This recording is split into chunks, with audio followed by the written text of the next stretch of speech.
আসসালামাইকুম, সবাই ভালো আছেন? আমিও ভালো আছি। আমি এখন রুই মাছ দিয়ে লাউ রান্না করব। তেলটা দিয়ে দিলাম কড়াইতে। তেল গরম হওয়া পর্যন্ত হতে থাক।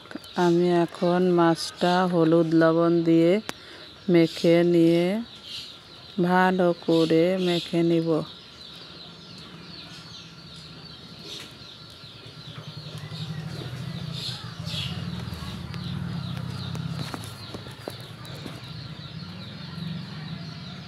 মেখে নিয়েছি। এখন আমি মাছটা তেলে দিয়ে দিলাম।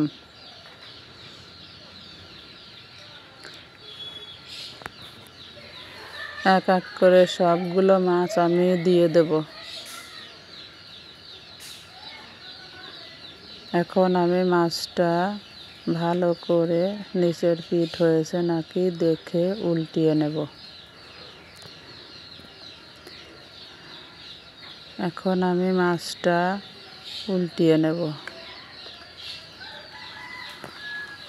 উল্টিয়ে দিয়ে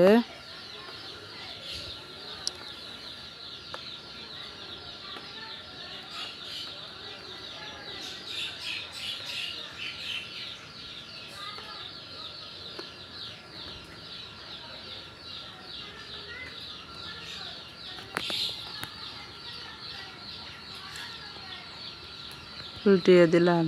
এখন আমি মাছগুলো উঠিয়ে নেব। হয়ে গেছে মাছ ভাজা।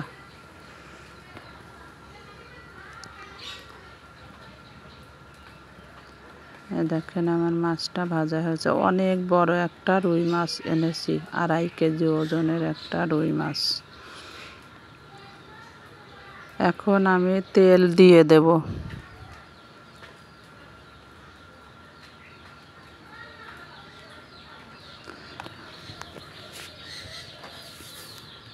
এখন আমি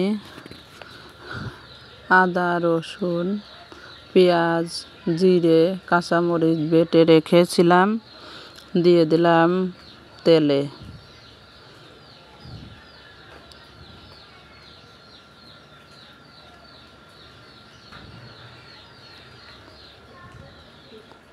একটু নাড়াচাড়া করব, নাহলে নিচের থেকে লেগে যাবে।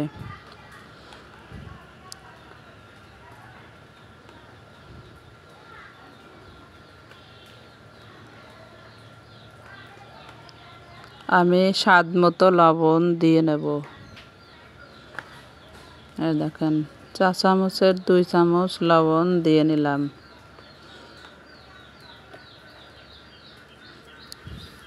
এখন হলুদ পরিমাণ মতো দিয়ে নিলাম।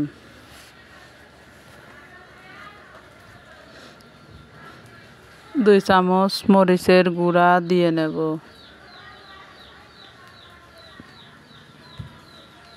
এখন আমি ভালো করে নাড়াচাড়া করব। নাড়াচাড়া করে পানি দিয়ে দিলাম।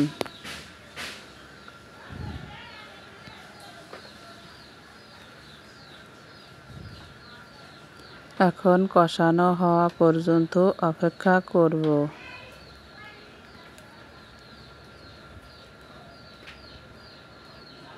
আর একটু নাড়া দিয়ে দিলাম।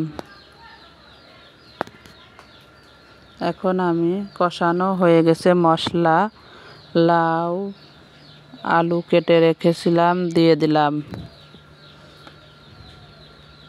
ভালো করে উল্টে পাল্টে নাড়ব, ঢাকা দিয়ে দিয়েছিলাম। এখন আমার কষানো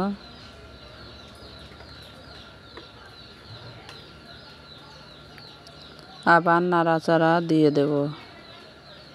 ঢাকা দিয়ে দিয়েছিলাম।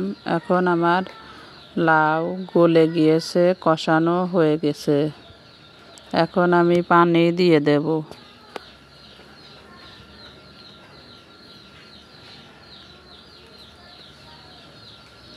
পানি দিয়ে মাছটা দিয়ে দিলাম।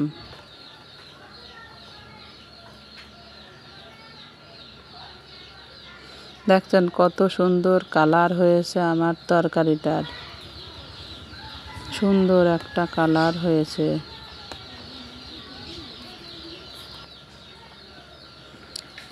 এখন বলক আসা পর্যন্ত অপেক্ষা করব। এখন আমি ঢাকা দিয়েছিলাম, বলক এসেছে আমার। দেখব এখন ঢাকনা উঠিয়ে তরকারিটা হয়েছে নাকি।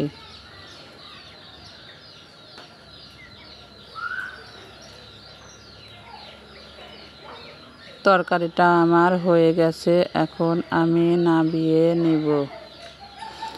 আমি তরকারিটা ঢেলে নিলাম। দেখেন কত সুন্দর একটা কালার হয়েছে আমার তরকারিটার, স্বাদও হবে সেই রকমই।